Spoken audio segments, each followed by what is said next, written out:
So, hi, okay. So today we're going to be talking about mental health, which is something really important to be talking about and making sure that we're all well informed about it.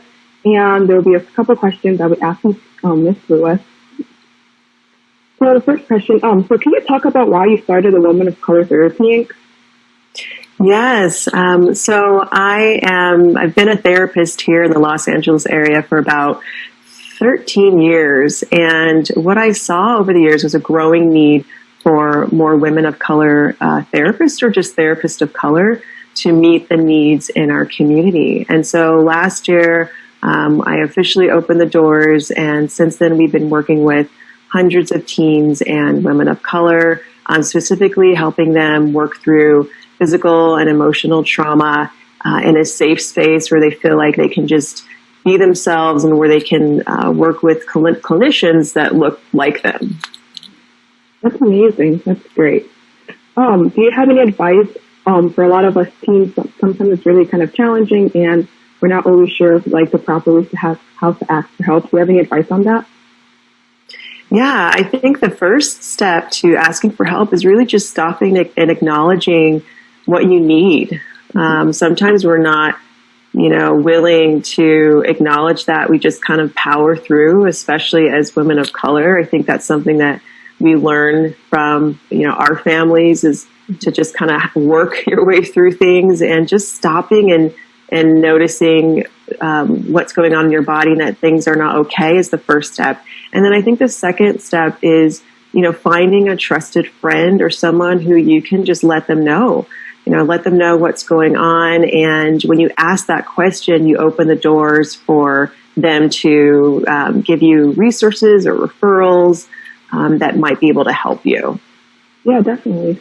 So kind of with the next step of that, like after a friend is able to reach out to you, how do you think the best way is to be able to support our friends right now who are dealing with anxiety and or depression? Yeah, I think one of the misconceptions in dealing with our friends who have anxiety and depression is that we have to solve the problem. Sorry. That we have to solve the problem. And really, the only thing that, people really want is just to feel seen and heard in the moment. So even just sitting with your friend or offering to just, go on a walk or hang out with them can actually feel really reassuring. Another important thing is, though, to know not only your red zone behaviors, but to try to get to know your friends' red zone behaviors. And these are things that they do that let you know they're actually not okay. A lot of times we toss around this word of like, oh, I feel so depressed. Well, sometimes people are depressed at a very serious level, and you want to know what those signs look like so that you can help, your friend or pull in some other resources. Definitely. Yeah, that's really helpful and that's good. Because I know even as myself as like a teenager, sometimes it's kind of difficult to exactly know how to help and like to what extent we need help, whether that means like you can do it or speaking to a trustworthy adult about it. That's great. So like what advice, especially with everything going on right now, not only we're in the midst of a pandemic, but especially with a lot of like racial awakening and people trying to support the Black Lives Matter cause. So, like what advice do you have for activists who are kind of afraid to speak up right now? Yeah, I think the first thing that I've personally had to do is really stop and just kind of scan my body and see where my triggers are. A lot of times what we're seeing is just a lot of reactivity. And so people are just feeling these emotional charges and they're just reacting.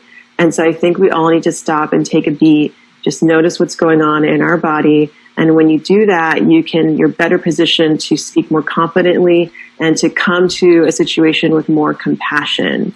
I think that mutual understanding is what really creates the fertile ground for an open conversation.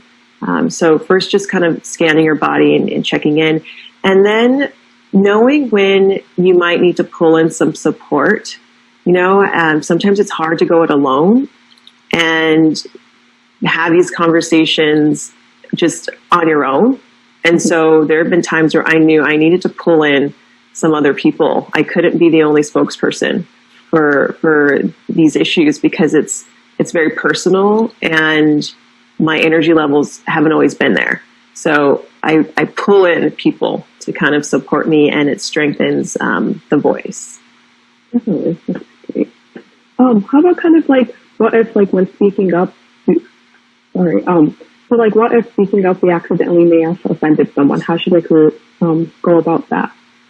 I think a very neutral question is just to ask, wow, I worry that I offended you. Like what triggered you in this moment? I think we're all just operating from a place of fear and from our own conditioning.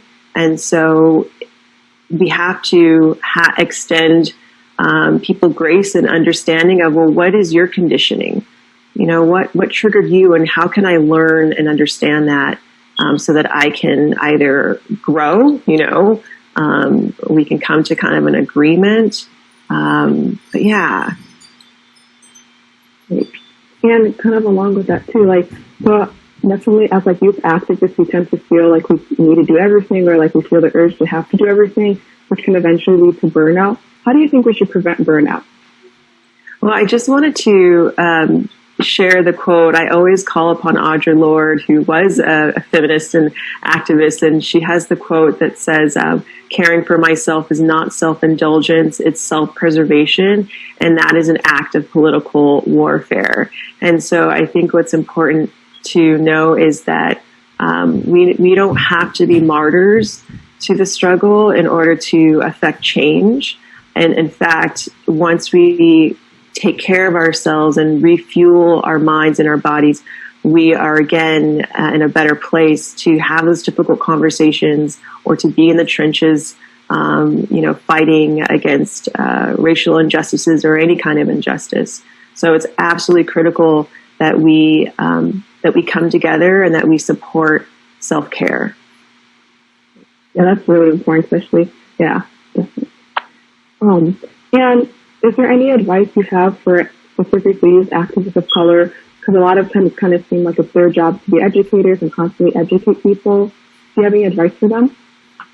Yeah, I think my advice for youth who suddenly feel the weight of having to, explain the movement and carry not only their emotions, but the emotions of maybe their white friends who are feeling some guilt, is really, for one, I kind of consider it a love offering. In these times, it's really giving, it's stopping and asking, do I have the bandwidth right now to give? Because it's graciously giving and explaining and being willing to offer that energy so that you can expand or advance the conversation around race, right? If you don't have the energy, I think it comes back to what I was saying about pulling in some of your other friends to kind of help co-sign and support the education. And then in times when I just don't have it in me, I have resources ready to go, resources about systemic racism, whether it's an article or a quick video that I just kind of share, because ultimately it's all of our responsibility to be educating and learning about these social issues so that we can all grow together. Yeah, that's amazing, especially being able to once again, having your friends to support and other resources. I think that's really important. And any final advice for youth activists? I just want to say that your work is very important, and that the issue of self-care is just so critical. And I know that we are in a world where a lot of our value is tied to the things that we do, our to-do list. And so what's most important, I think, is really stopping and practicing kind of reflection and mindfulness, and just making sure that all of your efforts are really aligned with how you feel, so that we can really show up and do our best work. Wonderful. Thank you so much for chatting with me today. You're welcome. Thank you, Amina.